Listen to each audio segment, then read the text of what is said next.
Hello friends, इस video में हम टाइड एंड ईब के बारे में जानेंगे।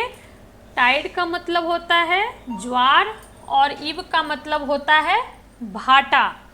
ज्वार और भाटा, ज्वार भाटा जो है वो समुद्र के पानी का चढ़ाव और उतार है, जो मुख्य रूप से चंद्रमा और सूर्य के गुरुत्वाकर्षण बल के कारण होता है। चंद्रमा का प्रभाव देख लेते हैं। चंद्रमा का गुरुत्वाकर्षण बल पृथ्वी के पानी को अपनी ओर खींचता है, जिससे उस दिशा में ज्वार आता है।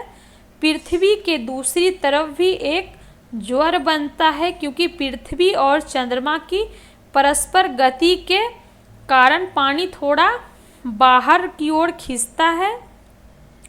सूर्य का प्रभाव, सूर्य भी समुद्र के पानी पर गुरुत्वाकर्षण बल डालता है।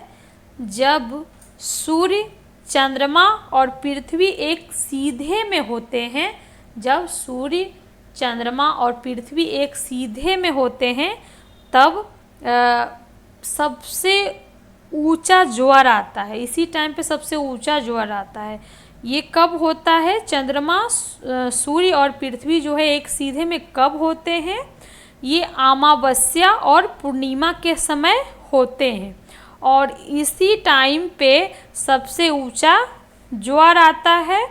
जब चंद्रमा और पृथ्वी के साथ, जब सूर्य और चंद्रमा पृथ्वी के साथ 90 डिग्री के कोण पर होते हैं, तब कम ऊंचाई वाला ज्वार आता है।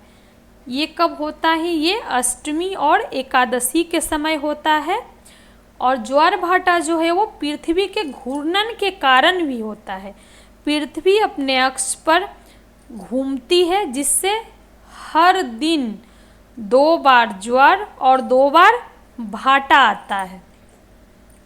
ज्वार और भाटा, समुद्र के पानी के स्तर में उतार और चढ़ाव होते हैं, और इसका मुख्य कारण चंद्रमा और सूर्य का प्रभाव है।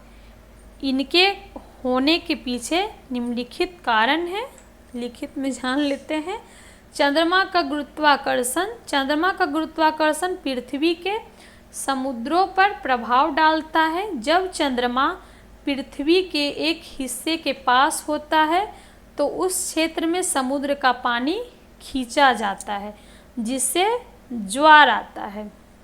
यह क्षेत्र उस समय उच्चतम जल स्तर पर होता है।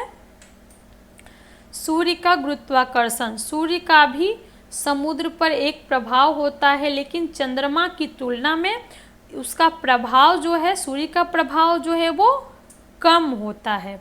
सूर्य के गुरुत्वाकर्षण के कारण ज्वार और भाटा की स्थिति और भी प्रभावी होती है, लेकिन चंद्रमा के प्रभाव से यह ज़्यादा स्पष्ट होता है। ज्वार और भाटा जो है वो चंद्रमा के प्रभाव से स्पष्ट होता है। चंद्रमा और सूर्य की स्थिति, जब चंद्रमा और सूर्य पृथ्वी के विपरीत दिशा में होते हैं, जैसे नव चंद्रमा और पूर्णिमा के समय, नव चंद्रमा यानी अमावस्या और पूर्णिमा के समय, तो इसका गुरुत्वाकर्षण एक साथ मिलकर ज्वार को और भी ज़्यादा बढ़ा देता है। पूर्णिमा और अमावस्या का दिन जो है वो सबसे ऊंचा ज्वार आता है। इसे सुपर ज्वार कहा जाता है। जबकि जब चंद्रमा और सूर्य एक दूसरे के विपरीत होते हैं, तब भाटा ज़्यादा गहरा होता है। चंद्रमा और सूर्य एक दूसरे के विपरीत होते हैं तो ज़्यादा गहरा भाटा होता है। पृथ्वी की गति, पृथ्वी की घूर्णन गति और समुद्र के पानी की गतिशीलता भी ज्वार भाटा के पैटर्न को प्रभावित करती है। पृथ्वी की घूर्णन गति के कारण दिन में 2 बार ज्वार और 2 बार भाटा आते हैं। जब पृथ्वी घूमती है तो अलग अलग क्षेत्रों में पानी का स्तर उच्च और निम्न होता है। संक्षेप में, ज्वार और भाटा चंद्रमा और सूर्य के गुरुत्वाकर्षण बल के कारण होते हैं, जो समुद्र के पानी को आकर्षित और खींचते हैं। Thank you. आज टाइड और ईब के बारे में वीडियो था। आज का वीडियो यहीं तक। नेक्स्ट वीडियो हम किसी और टॉपिक पे लाएंगे। तब तक के लिए धन्यवाद।